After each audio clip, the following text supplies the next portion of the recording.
देखिए dear student, here I am going to discuss very important point कि भाई symmetrically किसी बॉडी में से, रिजिड बॉडी में से सिमेट्रिकली कुछ पार्ट कट कर लिया जाए तो उसका मोमेंट ऑफ इनर्शिया क्या होगा। सेम उसी एक्सिस के अबाउट जिसके अबाउट हम कंप्लीट बॉडी का देख रहे थे। तो हम कहते हैं कि सेम रहता है मोमेंट ऑफ इनर्शिया सिमेट्रिकली अगर कट करें। जैसे मैं अगर बात करूं कि मैंने ये सेक्शन लिया डिस्क का, इसका मास m है और रेडियस r है, ठीक है। इसका मोमेंट ऑफ इनर्शिया मैं देखना चाह रहा हूं इस एक्सिस के अबाउट, ऐसे ही परपेंडिकुलर एक्सिस डिस्क की है। तो पहले डिस्क का निकाल लेते हैं, ठीक है ना। डिस्क का मोमेंट ऑफ इनर्शिया लिखते हैं, क्योंकि अगर इसका मास m है, लेट से ये 1/nth पार्ट है, ठीक है।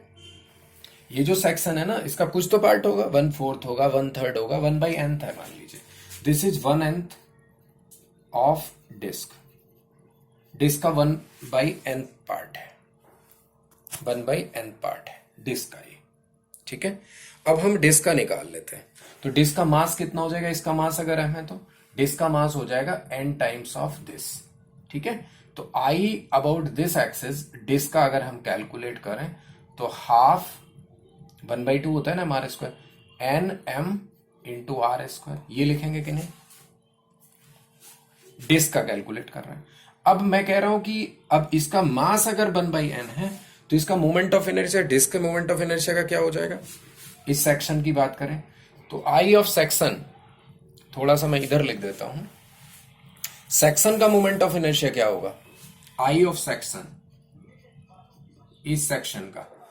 तो मोमेंट ऑफ इनर्शिया एक्चुअली क्या है, मास पर ही डिपेंड कर रहा है, मास के डिस्ट्रीब्यूशन पे डिपेंड कर रहा है। तो 1/nth है तो 1/nth of I of disc हो जाएगा कि नहीं, कंप्लीट डिस्क। तो 1/n into 1/2 N M R square, तो n से n कैंसिल हो गया, ये क्या हो गया m r²/2 I of section. तो सेक्शन का मोमेंट ऑफ इनर्शिया क्या हो गया m r²/2। बात आ गई समझ में। तो वही रहता है। तो इसका काफी यूज होगा इस पॉइंट का। जैसे और एग्जांपल ले लेते हैं, मान लीजिए मैं कहूं कि एक solid, you can say solid एक स्फीयर है, उसका डायमेट्रिकल एक्सिस के अबाउट मोमेंट ऑफ इनर्शिया हमें देखना है। ये है मान लीजिए सॉलिड स्फीयर, इस कोई भी diametrical axis, centre of mass से पास होगी, इसके अबाउट मोमेंट ऑफ इनर्शिया कितना होता है 2/5 mr² होता है, ठीक है। ये तो लिखते हैं।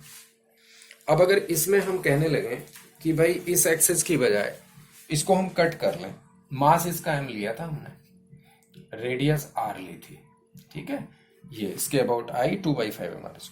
अब मैंने कहा कि भाई नहीं, ये इसको हम कट कर लेते हैं, ऐसे मैं कंप्लीट बना लेता हूं, उसमें से रिमूव कर दूंगा, ठीक है। ये कट कर लेते हैं हम यहां से, ठीक है।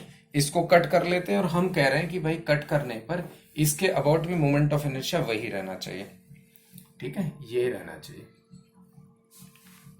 तो अब अगर मान लीजिए इसका मोमेंट ऑफ इनर्शिया मैं आई ही बोल रहा हूं, तो भाई अगर इधर मैं एक और ले लूं ऐसा ही, तो उसका मोमेंट ऑफ इनर्शिया भी आई होगा, क्योंकि इसका आई बोल रहा हूं मैं, तो मैं कह रहा हूं इसका भी आई है, तो एक और मैंने हाफ ले लिया तो डबल हो गया ना, समझ रहे ना।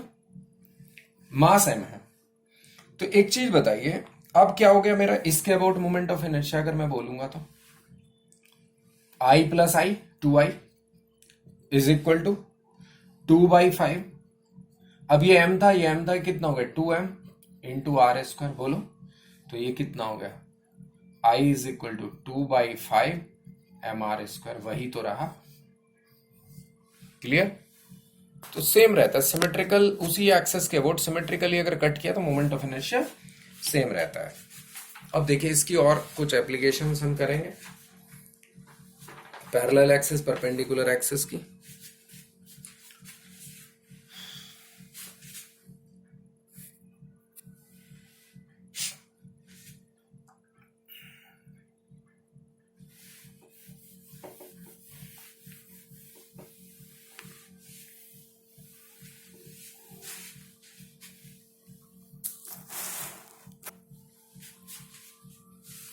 मैंने कहा ये हमारा कंप्लीट सिलेंडर स्फीयर था, ठीक। इस कंप्लीट स्फीयर में से डायमेट्रिकली मैंने कट कर लिया है, हेमिस्फीयर रह गया मेरा ये, ठीक है। ये हेमिस्फीयर है, इसकी रेडियस r है, इसका मास मान लीजिए m ही है, मास m ही मान लेते हैं, ठीक है। एक एक्सिस तो ये होगी इसकी इसी प्लेन में, इसी प्लेन में इस टेंजेंट एक्सिस के अबाउट मुझे मोमेंट ऑफ इनर्शिया चाहिए इसका, ठीक है। इस एक्सिस के अबाउट, ए बी के about moment of inertia calculate करना है, ठीक। अब हेमिस्फीयर हो गया ये, मास जो रिमेनिंग का पार्ट का मास है वो m है। कभी कभी वो कंप्लीट का देगा तो रिमेनिंग हाफ m/2 हो जाएगा, तो मैं यहां मान करके चल रहा हूं कि m ही है, क्लियर। तो यहां क्या करें, सबसे बड़ी गलती बच्चे क्या करते हैं, इसके अबाउट लिखते हैं 2/5 mr² प्लस r और ऐड कर देते हैं, वो कहते हैं ये पैरेलल है। जबकि हमने बताया कि पैरेलल एक्सिस कब अप्लाई होती है, यहां ये चीज मेन पॉइंट है जो ध्यान देने वाला है। पैरेलल एक्सिस कहीं भी अप्लाई करो आप, किसी भी प्लेन में अप्लाई कर रहे हैं, लेट्स से सेंट्रल एक्सिस और ये इसका ये एक्सिस है मान लीजिए, तो एक ICM होगा प्लस md² होगा। तो ये एक्चुअली ICM नहीं है, ये सेंटर ऑफ मास से पास नहीं हो रही है इसके, अब ये सेंटर ऑफ मास से पास नहीं हो रही, सेंटर ऑफ मास इसका कहीं यहां लाई करेगा, ठीक है।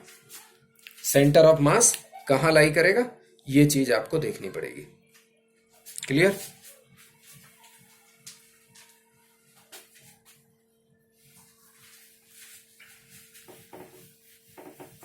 तो सेंटर ऑफ मास से पास, पहले तो इसके अबाउट निकालेंगे आप, सेंटर ऑफ मास से पास होने वाली एक्सिस के अबाउट, ICM तो निकालें भाई, ये ICM लिख दिया मैंने इसका। इसके अबाउट कितना था, इस एक्सिस के अबाउट कितना था, 2/5 mr², क्लियर। ये डिस्टेंस कितना है, ये सेंटर ऑफ मास इसके सेंटर से कितना होता है, 3r/8। लेट से मैंने इसको x लिख दिया, तो x को लिख देते हैं 3r/8, क्लियर। और इसको हम d लिख देते हैं, तो d इज इक्वल टू हो जाएगा r माइनस 3r/8 यानी 5r/8। बाद में d की भी जरूरत पड़ेगी ना। तो ICM कितना हो गया, ICM सेंटर मास एक्सिस के अबाउट, ICM